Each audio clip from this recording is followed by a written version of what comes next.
หยุดงานบ่ได้หยังเลยมื้อนี้หาขวเอ้ยเสียเวลาใจ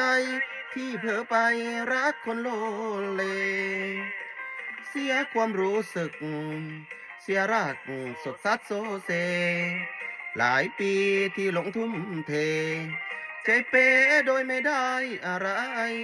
บอกใจย้ำใจให้จำขีดเส้นดำย้ำคาหัวใจ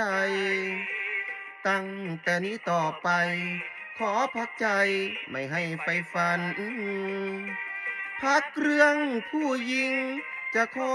จริงใจให้งานกอบกู้ความฝันเรียกขวัญกลับคืนหัวใจ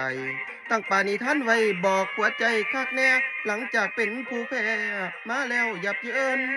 สาวไหลเอิญสิเหมือนใจไรป่าคนหัวใจมันอย่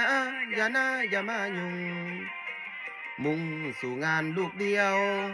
ไม่เลี้ยวมองแล้วสาวใดผู้หญิงในเมืองไทยขอเว้นให้แต่แม่เท่านั้นนอกไปจากนี้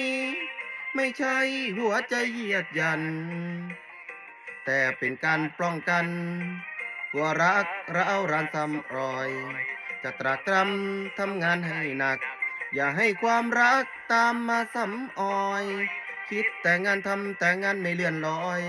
อย่าให้ถอยไปคิดถึงคนใจดำเตือนใจย้ำนี่ทำงานเพื่อแม่คนที่มีหักแท้ต่อเฮานั่นแน่นอน